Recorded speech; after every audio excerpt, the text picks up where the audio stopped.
Hi friends, welcome to Jhansi stitching vlogs. இன்றைக்கி நம்ம என்ன பார்க்க போகிறோம் அப்படின்னா, சுடிதார் எப்படி ஆல்ட்ரேஷன் பண்ணுறது அப்படிங்கிறத பற்றி பார்க்க போகிறோம்.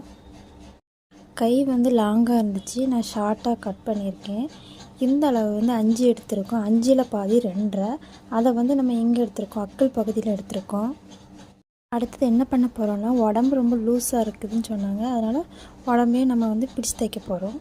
துணியை வந்து மாற்றி எடுத்துக்கோங்க. மாற்றி எடுத்துகிட்டு இப்போ இந்த கட் பண்ண அந்த இடத்துல வந்து மடக்கி தைக்க போகிறோம்.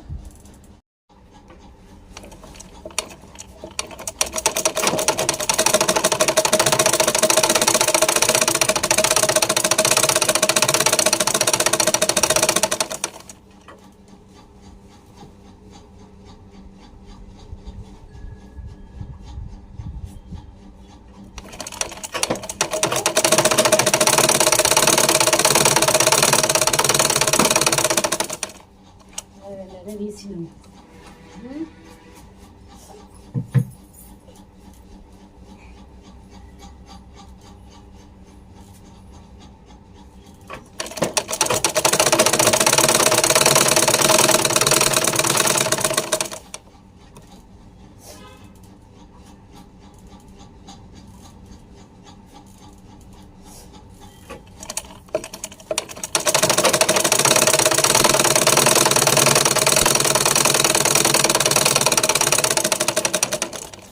ஒவ்வொருத்தவங்களோட கையளவும் உடம்பளவும் மாறும். அதனால் உங்களுக்கு ஏற்ற அளவை வச்சு நீங்கள் தைச்சிக்கோங்க. நான் வந்து 4.5 எடுத்திருக்கேன்.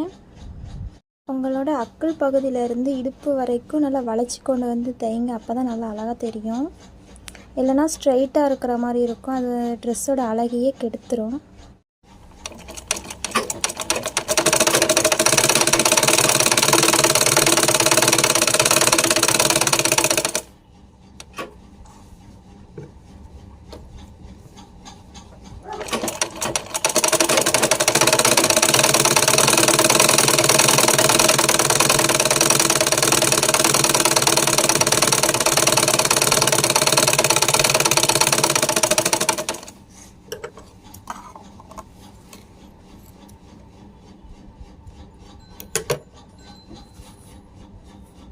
அவ்வளோதான், சுடிதார் ஆல்ட்ரேஷன் பண்ணியாச்சு. என்ன பண்ணோன்னா, கையை கட் பண்ணி மடக்கி தைச்சிருக்கோம், உடம்பு பிடிச்சிருக்கோம். அவ்வளோதான், ரொம்ப ஈஸி. சில பேருக்கு வந்து முன்பக்கம் ரொம்ப இறங்கியிருக்கும், அது ஷோல்டரில் பிடிச்சா கரெக்டாகிடும். வீடியோ உங்களுக்கு யூஸ்ஃபுல்லாக இருக்கும்னு நம்புகிறேன். வீடியோ உங்களுக்கு பிடிச்சிருந்ததுன்னா லைக் பண்ணுங்கள், ஷேர் பண்ணுங்கள், கமெண்ட் பண்ணுங்கள். மறக்காமல் சப்ஸ்கிரைப் பண்ணுங்கள். தேங்க்யூ ஃபார் வாட்சிங்.